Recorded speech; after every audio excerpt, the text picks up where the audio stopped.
period. We were supposed to be doing our journals for CML. I didn't do a journal.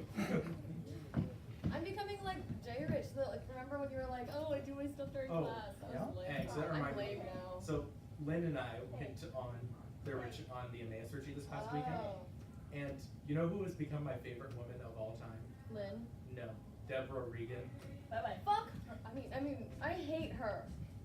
She's so, I really don't like her. She's so mean to me. Deborah Regan. Madam Reagan. She is so mean to me. She always... I think you need to get your head in this game here. Oh, yes. Sorry, I just heard because I said that. Ready? Deborah Regan has become my favorite woman. She always chooses the specific moment where I'm asleep to tell us the most important part. And every night she'd make us chocolate chip cookies and set us up in the dining hall. We'd all play cards and eat cookies. It was wonderful. Part 1 is the offense. Current Fourth Amendment law allows prosecutors to offer plea deals in exchange for DNA samples. This circumvents legislative regulation over voluntary contribution by DNA by amplifying prosecutorial power in determining punishment. Murphy and 17. Fourth Amendment law: police have broad authority to seize and search and seize genetic samples at the crime scenes. However, prosecutors may offer plea bargain benefits based on voluntary surrender of DNA. These measures can circumvent legislative judgments about who must contribute DNA.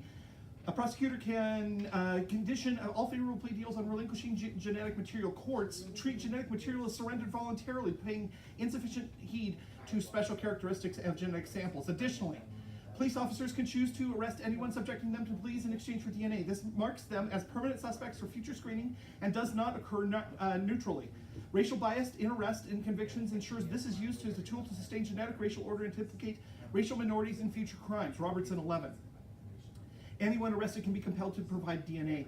All that is required is that there is an arrest. This person has become a permanent suspect. Genetic information remains in databases for future screening. Genetic information then is the rampant racial bias and DNA databases being amassed. DNA repositories are gathered for the purpose of implicating people in crimes. Genetic technologies then reinforce the racial order by imposing genetic regulation on the basis of race. And biometric surveillance intensifies false accusations. Psychological bias, the myth of DNA infallibility, and the lack of resources to challenge accusations allows for the false and disproportionate criminalization of racial minorities. Robertson 2.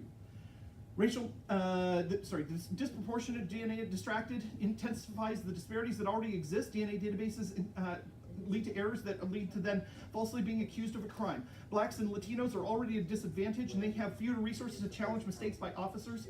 They are stereotyped as criminals before any DNA evidence is produced, making them more vulnerable to the myth of DNA and infallibility. Psychological studies show a substantially greater rate of error in cross-racial identifications. DNA extracted from guilty and innocent black men magnify the stereotypes that led to the wrongful convictions in the first place. And biometric surveillance is a modern form of slave branding, where blackness becomes objectified through the technology of tracking. A critical biometric consciousness understands our linked subjectivity as granting the right to humanity. Brown 2. Biometric information technology is close with the commodification of blackness. Suspect citizens are stored in databases, and then we can find the histories of these accountings in the inventory, slave ship manifests, and branding as technology of tracking blackness that sought to make certain bodies legible as property, such as casting out, and must be attended to given the extra constitutional treatment of those who are deemed as risks. Critical biometric consciousness seeks our linked subjectivity as the right to demand human behavior from the other. So, we'll quantify that for you. Genomic racism serves as a linchpin for the new biopolitics where the state controls life and death through classifying race. The impact is massive. There are more modern slaves now than in 1860. Roberts 3. The ideology of race and genetics can serve as the linchpin of a new biopolitics in which the state's power to control life and death relies on race. There are more blacks under control today than there were slaves in 1860. Biological distinctions appear to explain why stark racial disparities persist despite the abolition of official discrimination. Researchers are increasingly inserting that genes also determine behavior. Part 2 is the plan test. The USFG ought to abolish the bargaining for DNA by finding the exchange in violation of our Fourth Amendment right to be free from search and seizure absent probable cause. First, legislative efforts are key to solve. Bartusiak in 11. For misdemeanor arrest, prosecutors can offer this bargain. The ease of dropping charges for a DNA results in a database of innocent people. Orange County unfairly burdens innocent persons' right to privacy. The privacy concerns that are raised deserve consideration by the legislature. If a court found Orange County system involuntary, the program could violate the Fourth Amendment. Absent the legislature's imprimatur, the voluntariness of this program remains as an open question. Second, plan is key to accountability. current programs lack legislative oversight. Bartusiak 2. In rogue non-legislative programs, the absence of the legislative process means an absence of accountability and oversight. Unlike programs enacted by the legislature, the only oversight comes from the rules decided upon by the founding executive branch actor. And we get police violence, or we rather gut police violence that furthers biometric surveillance. 2 warrants. 1, officers' influence on the process decreases absent the cushion they think that they have. This is Able 17. Police involvement has flown beneath the radar. If officers have more influence and bad on pleas, bad arrests become bad convictions. The risk of police involvement is that it allows officers to increase discretion. Most harassing police officers act not caring that the illegal search or seizure are Fourth Amendment violations. And 2, more cases can go to trial exposing officers in the absence of plea bargaining. Able 2. Going to trial would lead police misconduct to be disclosed. Officers want to settle to prevent information about the police agency from coming out. And if an officer does have to testify at trial, there is no need to provide information to impeach his credibility. If an arrest was effected through an illegal surveillance program, setting the case by guilty plea would spare practices publicly exposed at trial. Thus, the role of the ballot. The role of the ballot is to vote for the better debater who methodologically resists surveillance. The surveillance state corrupts scholarship and pedagogical spaces through thought crime, which epistemologically skews cognitive processes and creates double consciousness of citizens. Steinberg, 13. The surveillance state has instituted thought crime, the codification of the false premise that the mental thought is the same as the physical action. By the faulty reasoning of thought crime, you would be guilty of every murder you have watched at the movies or on television. Critical thinking is a disposition to the here and to seek out the controversial materials. This is precisely what the prohibition of knowledge seeks to stop. The foundation of scholarship is critical thinking. Thought crime operationalized by digitalized surveillance exercises prior restraint on that scholarship. Thus you affirm.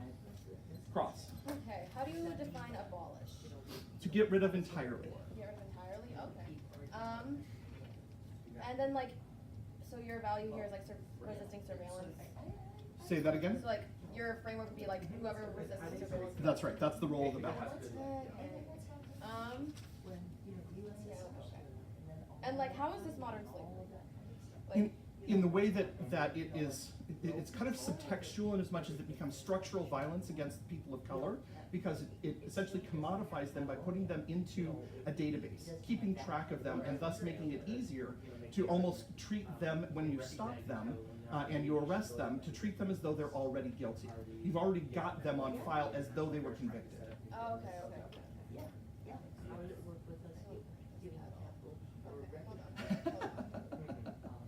Okay, so you're only advocating for like the DNA stuff, right? So you don't really care about anything else?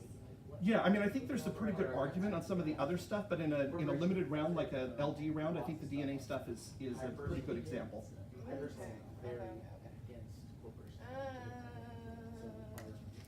Okay.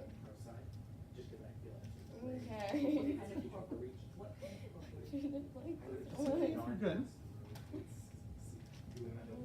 Hold on. Just get what you need out of me. I literally hate this. Okay. I knew you were, I had a feeling. Okay, it's fine. I guess I will go into prep. Okay. Prep it is. Requested from private corporations in the name of national security.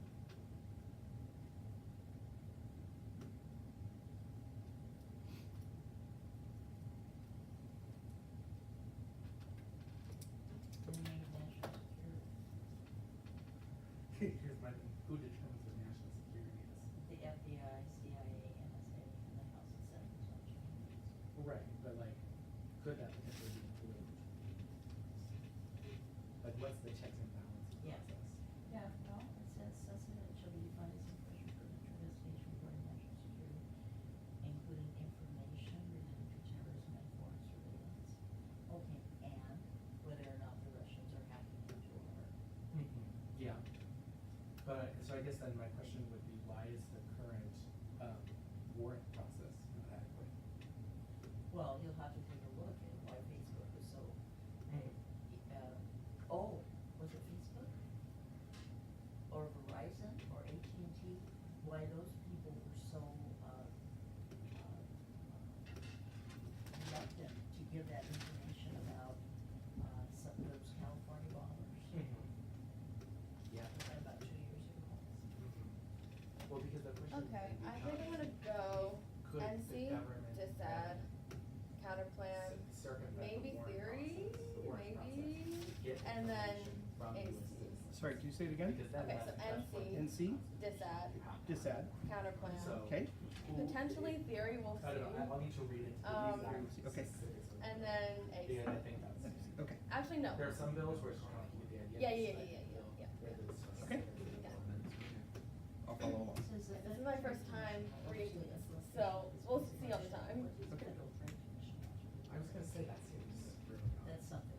According to the Department of Justice, the purpose of the criminal justice system is to ensure impartial administration of justice for all Americans. Therefore, my values, Justice Kelson 2013. Justice is the function of the state. If it is the law which determines what is just, justice is lawfulness, and if justice is equality, there is only equality before the law. This definition of justice is equality before the law implies the substitution of the logical value of truth for the moral value of justice. My criteria is minimizing structural violence. Farmer 06, the term structural violence is one way of describing social arrangements that put individuals and populations in harm's way.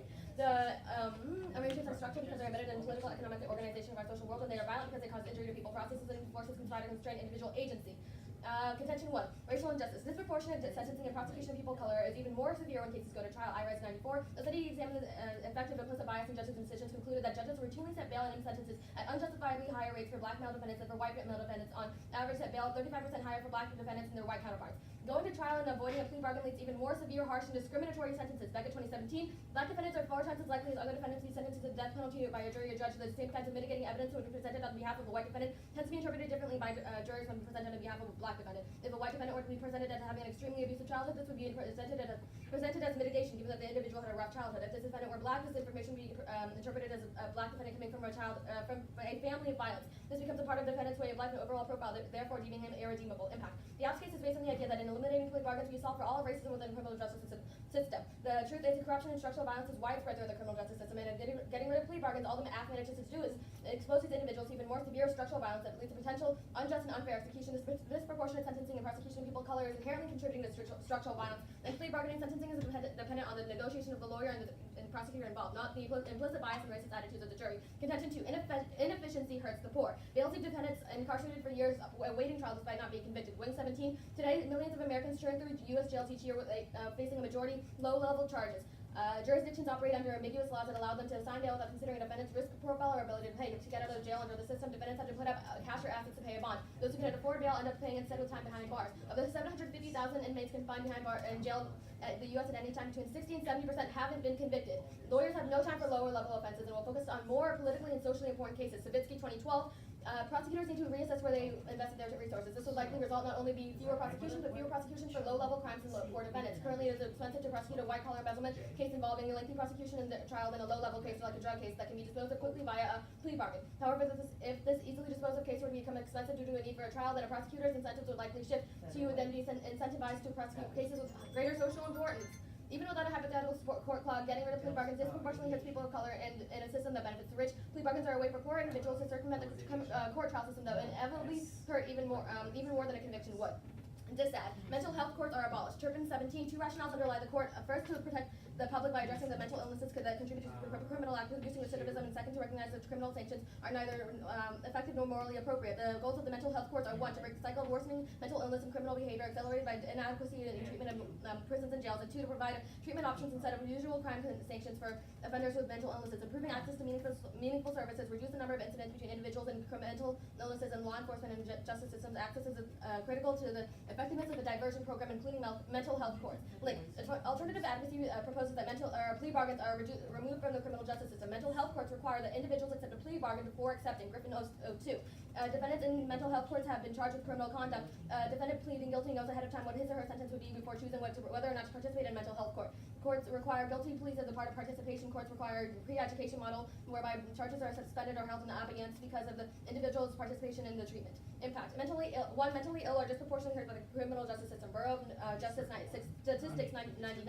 250,000 individuals with severe mental illnesses are incarcerated at any given moment. About half are arrested for nonviolent offenses such as trespassing or disorderly conduct. 16% of inmates suffer from mental illness and receive no treatment beyond medication. Officers are almost twice as likely to arrest someone who appears to have mental illness. Only 20% of individuals without a mental illness were arrested for the same behavior. 2. Mentally ill are denied proper treatment. And 3. Higher rates of recidivism for individuals with mental illness.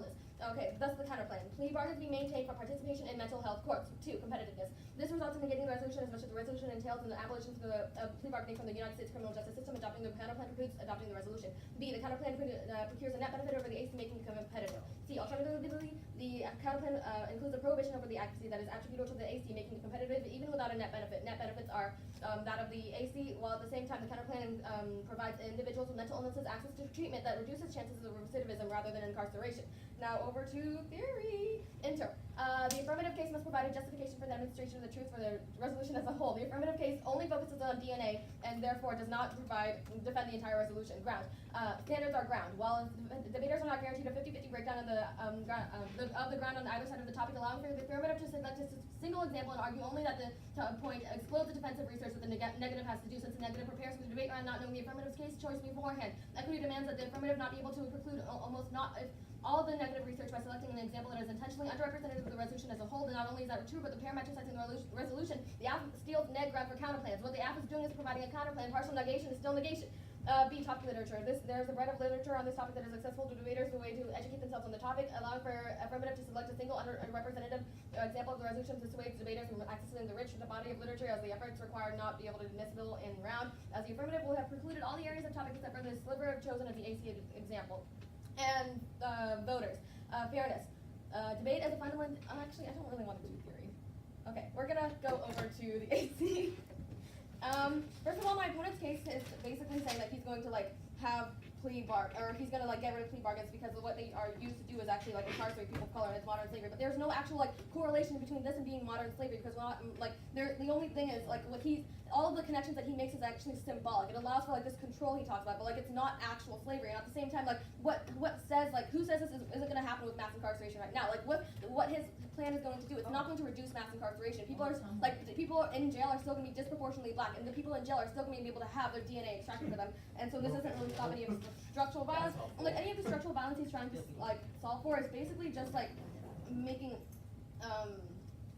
it's symbolic. It's not actually going to do anything in terms of actual structural violence. And also in the also his whole thing about police I don't know. Yeah. Sorry. Okay. Okay. All right, let's hold there. Mm-hmm. Okay. And starting cross. Okay. So the defense that you're placing onto the AC Mm-hmm. is specific to the fact that the AC is symbolic and thus really doesn't do anything. Mm-hmm. Is that right? So Mm-hmm. in other words, we leave structural violence in place. Mm-hmm. How do we do that? How do we leave structural violence in place? Because the thing is, people in jail are still going to be disproportionately black. You don't solve for any of that. And the fact that they're disproportionately black means that they're able to still have their DNA extracted from them and all that stuff. And just in doing so, in that. Right, but that hits on my solvency. That doesn't necessarily hit on the symbolism. Is it the position of the negative that it's not just the police that I'm not going to solve, because it's not just the police and prosecutors who are racist? Yes. Okay. Yeah. All right. So that that makes more sense then. So then I'm not going far enough, right? Or I'm not actually addressing the root cause. Uh-huh. Okay. All right. I get the point that you're making there. Talk to me a little bit about the. Talk to me a little bit about the DA regarding mental courts. How am I abolishing those? Because what you can see with my Griffin 02 cards, mental health courts are courts that specifically people with mental illnesses go to when to decide what kind of treatment they're going to receive. But the only way for these individuals to actually go to these mental health courts is by accepting a plea bargain. That's the part I want to ask you about. Why is that? Why is plea bargaining the only way that people can get there? Can't people be sentenced to that? Well, they technically can, but at the same time, before I don't know, it's just the system that's in place. Okay, but presumably they could get there another way. Yeah, they could, but the AC Okay. doesn't do anything about that. Okay, so again, we come back to the fact that the AC really isn't solving for the systemic racism. That racism is more pervasive. I can get rid of DNA problems, but that's not going to be systemic enough for me to be able to say, well, I've solved racism, because it's still going to exist in courtrooms, it's still going to exist in trials, and that's essentially not going to solve my problem then. Mm-hmm. Okay. Yeah. All right. That's at least consistent. So I understand where you're going there. So let's talk about the NC itself, because the NC itself is where you really stand for the racial justice stuff, and you set a criteria. Can you tell me the criteria again? Reducing or minimizing structural violence. Okay, and that's the farmer card, right? Yeah. Okay, so that makes sense. And you link that in through the Kelsen card that the CJS has a real purpose of guaranteeing justice. So yeah. basically, Okay, it says that and so then we look at the racial injustice that's going on, and this is where the real critique of the AC is that there's the disproportionate sentencing and prosecution is even more severe when these cases go to trial, and that's really the crux of why the AC doesn't solve. Okay, all right, very good. No prep. And that's, so that was set up, basically to protect the safety of the parents. So like New this says- I piece mean, of- I think the clearest Oh my argument God. is unconstitutional because it denies a person their basic right, to privacy without. 4 minutes, starting now. You know what? I had a lot of fancy responses to the NC position, but when I reflect on it, she's absolutely right. On framework, let's adopt the negatives, minimizing structural violence. That's the key to mindset that we need to use in evaluating justice. The impact to people of color in this country goes way beyond surrendering DNA in exchange for lighter sentences, so please extend her farmer card. I agree. The critical argument in this case is going to be where we are going to be able to crash the system. That's the advocacy that we've got. Real change comes about when the previous structures of thought are upended by new situations with new actors. Traditional ways of thinking define the terms of morality, so to justify themselves. This causes us to be complicit in flawed epistemology. Thus, the negative criterion should be reinterpreted so that the role of the ballot is to vote for the debater that best engages in methodological acts of deconstructing whiteness in the criminal justice system. 2, recognize that the thesis and antithesis need not be exclusionary. The AC position that prosecutors act with racist motives and or racist effect is never directly challenged by the negative. She rightly adds, however, that judges, juries, and courtroom processes are also racist and disadvantage people of color in the United States. This critique looks to the fact that both positions are correct and the solution needs to address racism throughout the system as a whole. Thus, the critical elements of the AC and the NC focus cases function as both a link into the K and a synopsis of how bad things will be if we fail to force the system to do something drastic. 3, criminal justice system reform fails. Only crashing the courts as a form of resistance will provide the revolution that will solve in the long term. Alexander in 12. The system of mass incarceration depends almost entirely on the cooperation of those it seeks to control. If everyone charged with crimes suddenly exercised his constitutional rights, there would not be enough judges, lawyers, or prison cells to deal with the ensuing tsunami of litigation. As legal scholar Angela Davis notes, if the number of people exercising their trial rights suddenly doubled or tripled in some jurisdictions, it would create chaos. Such chaos would force mass incarceration to the top of the agenda for politicians and policymakers, leaving them only 2 viable options: sharply scale back the number of criminal cases filed for drug possession, for example, or amend the Constitution or eviscerate it by judicial emergency fiat. Either action would create a judicial crisis and the system would crash. It could no longer function as it had before. Mass protest would force a public conversation that, to date, we have been content to avoid. Thus, the alternative. Defendants exercise their Sixth Amendment right to a trial, triggering court clog and crashing the system, either leading to a revolution or, short of total annihilation, to the radical re-envisioning of justice in America. Finally, the possibility is what matters. The method opens up the space to use a diversity of tactics to resist oppression. The question is not one of advocacy, but of possibility, focusing not just on the outcome, but with the decision to act and to take back a system that is racist. Taryn in 17. We live in a post-impossible political reality. The possibility and impossibility is a larger political strategy interested in the strategic reorganization of society. One must not think only of the outcome of the action, but rather the possibility and impossible politics. It's focused upon the decision to act. It's not too soon or too late to begin to think of the implications of politics that calls into question the very foundation of the nation state. Go to the counterplan, please. Thank you so much, Jamie. On the counterplan, please note that there is no indication that there is that plea bargaining is the only way for us to be able to protect the court. So the counterplan is accessible through other methods, not necessarily through trials, as we already know that the trials suffer from the same racism, but but they are going to be something that will be dealt with through the process of the revolution in the bigger picture, just as will plea bargains in existence. However, I would also argue that the DA, if you move up to the DA, it's non-unique, that the DA is going to be something that you're going to see in both worlds, especially as you can access the mental courts not just through plea bargaining. Go to, finally to the affirmative case. Please extend Murphy and extend particularly Roberts that tell you that we do have the problem at the prosecutor and at the plea bargain level, and as indicated on the negative case, please extend Aries and Beckett from her case that indicate that this problem goes all the way through to trials and to the But judges. I'm like expecting results. I mean, I had a really good interview for Harvard. I went for 2 hours and Oh, then you used finished prep. at like You got to cross. Uh, Oh, that's right. No, no, no, no. really Sorry. well. God, now I'm Okay. confused. Yes, prep. I Okay. had a Vanderbilt interview that went well. I had a Georgetown interview that went well.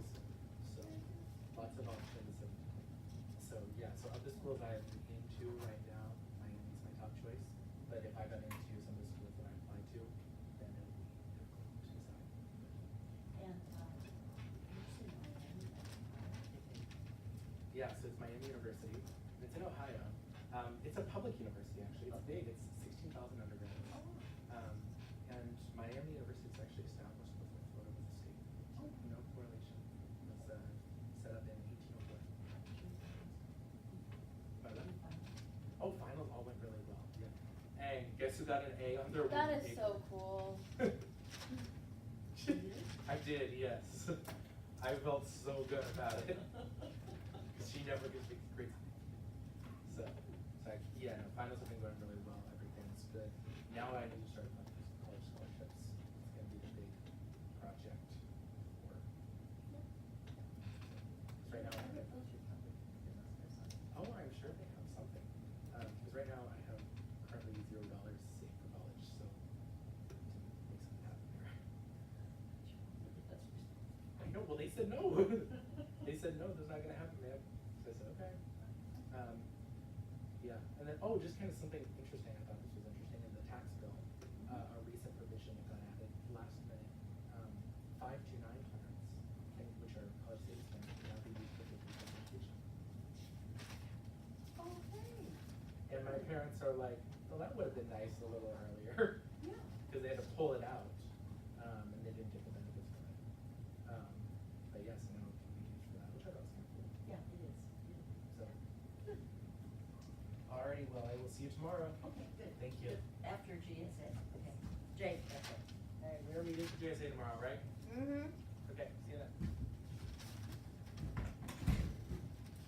Who do seconds? Okay, so I wasn't gonna go to Ken, because I didn't think he was gonna go. Because I haven't seen him, but I don't know, I'll go to Ken. That's good because I'm teaching all day Saturday. All right, you ready? Yeah. Okay. I'll go like, you're off first, Okay. then Do we I'll have- go, Do we have a second person on Saturday? Or do we have another judge on Saturday? No, I don't think so. I'll go off and then I'll go probably like NC, probably. Okay. Or I'll jump around, I don't know. Just signpost as you go. Yeah. Okay, first off, my opponent's entire off is based on the idea that like we're gonna have a revolution, right? And he uses this Alexander card, which talks about how like we're going to re-envision everything, we're gonna like make a revolution. But the thing is like what he's actually doing in this sense, he's not defending the resolution. The resolution talks about how we're going to abolish criminal justice, like abolish plea bargaining from the system. What like the Alexander card talks about is like us Ken all coming, likes. us all coming together, like saying kumbaya, and us deciding to like all individuals with convictions to like decide to actually take part in this revolution and actually deny plea bargaining. What the resolution is talking about is it's not saying we're going to like everyone's going to choose to like reject plea bargaining. What the resolution is saying is we're going to abolish plea bargaining. That's not the same thing. Also at the same time, like use my Farmer 06 card, which tells you about how like structural violence is removing agency from individuals. What my opponent is doing is he's removing agencies from this individual, because what he's saying is like they do not have the ability to choose whether or not they want to actually partake in plea bargaining. What he's actually doing is he's saying that they have no other option other than to do this, and that's like not what. So like completely disregard his Alexander card, because like what his Alexander card is saying is like we're going to re-envision like a new revolution, but this is not the same thing as what's going to happen in the AC. Also at the same time, the AC has no like solvency for this. What he's actually going to do is he's going to like say we're going to like potentially have like a revolution, but the thing is like there's no guarantee that this revolution is going to like actually benefit anyone. And what does who's to say that this revolution is going to cause like an even more corrupt system to come into place and actually like take in take place of like the current system that's in this area. And also, okay, going over to my case, like you can use my second contention, inefficiency hurts the poor in a sense. Like, he's saying that, like, we're gonna have this revolution, right? But the thing is, like, even if we were to have a revolution, which like, he has no solvency on, even if we were to potentially have this, like, happen in the future, that's not going to, like, be instantaneous. There's still gonna be inefficiency. And at the same time, Wing 17, which talks to you about, like, how people are in jail at the moment despite not having convictions, and they're gonna be waiting in there despite that. Like, what he's gonna try to hope for is having a court clock that is going to lead to a revolution, right? But this court clock is what hurts people of color and people who are, like, disproportionately hurt by the criminal justice system, and also, like, he's going to so yeah, in the end, Savitsky card tells you about how, like, this court clock is what this court clock actually does is, like, it allows for individuals to, like, and prosecutors and lawyers to prioritize which cases they want to take on, and these are going to be disproportionately, like, white collar cases that are going to give them the most money. So, like, even if there were a new revolution, what's going to happen is people are going to suffer in the long run, and they're going to be the ones who are, like, suffering for the sake of this revolution that may not even happen in the long run. And then, like, this revolution also isn't a resolution, so, like, it's not going to happen how his Alexander card says it's going to happen. It's going to happen with, like, a systematic thing in place that's saying we're not going to do plea bargains anymore. We're actually going to, like, get rid of plea bargains. But getting rid of plea bargains isn't the same thing as rejecting plea bargains. That's, like, a major issue with this case. And then over to his case. So yeah, he completely drops his entire plan text, so make sure you, like, make note of that. So, like, don't take that into account. Also, like, he doesn't take into account the fact that he doesn't solve for systematic racism. Like, his his DNA stuff doesn't solve for systematic racism, and it's still, like, a mass incarceration and race and, like, structural violence throughout the entire thing. So, like, also drop that, because he drops that too. And so, oh yeah, and then he says, like, my thing is non-unique, but then you look at my Griffin 02 card, which literally tells you that, like, the system that's currently in place now, these individuals are not allowed to enter mental health courts without saying that they're, like, without pleading guilty. Because what happens is, like, these individuals with mental illnesses cannot, like, can either have the option of, like, pleading guilty, being able to have treatment, or they have to go into a system where they're, like, actually, like, going into court, and in the long run, what they're gonna have facing them is, like, longer sentences that are not gonna have treatment for that stuff. And so, like, with his, oh yeah, and then he says his, like, revolution is what causes it to be non-unique, but the thing is, like, this revolution doesn't, like, help people with mental illnesses. It's, like, in and of itself, like, it's based on the idea that these individuals are going to choose, and, hold on, yeah, I guess. So yeah, major voting issues are the fact that he dropped his entire plan text and his, like, entire AC, so make sure you make note of that. Also, another voting issue is the fact that his, like, revolution has no solvency, so it's not going to actually, like, say that we're going to come up with a new thing that's going to, like, fix the entire world. And also the fact that he's removing these individuals' agencies, and, like, his Alexander cards and all his cards that talk about it aren't actually going to, like, be what the card says, because these individuals are not the ones choosing to get rid of plea bargains. They're being forced into a system that gets rid of plea bargaining for them. And also, yeah, inefficiency hurts the poor, Wing 17, Savitsky 12, which talks about, like, bail, putting individuals who are poor in, like, jail for longer times, and, like, this revolution is just going to make it longer and hurts people even more. Yeah, I guess. You have time?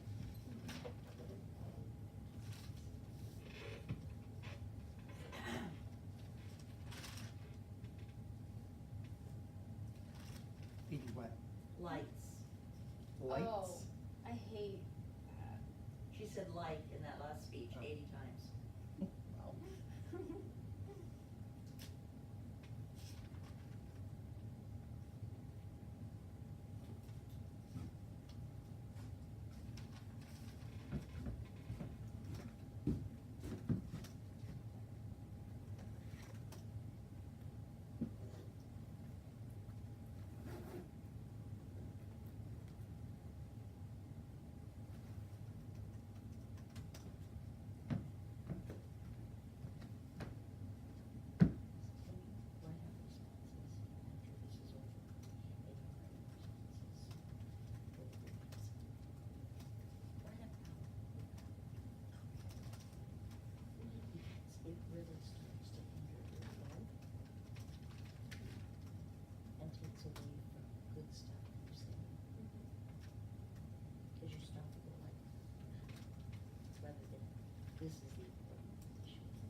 Starting the K, we will go to the counterplan.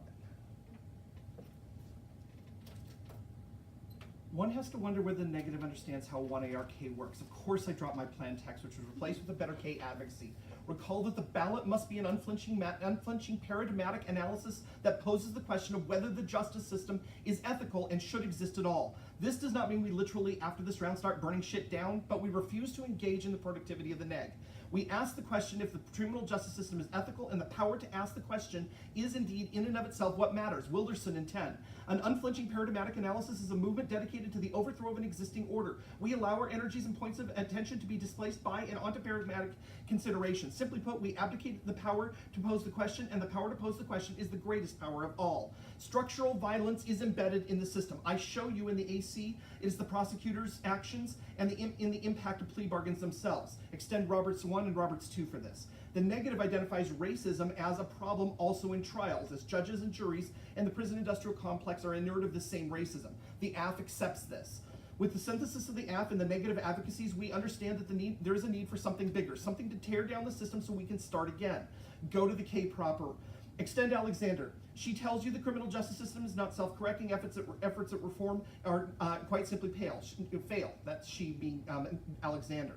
The negative response that this simply is not going to be an effectual solvency agent, but extend Taryn. She provides justification that solvency is not the key here, as neither the reform advocated by the neg, nor perhaps the burn it down mentality of the critique will solve racism in the conventional sense, but that the decision to act, to take matters into our own hands, and to resist injustice for its own sake is in itself empowering. And in that empowerment, we find another way to resist structural violence against the people whose skin doesn't happen to be white.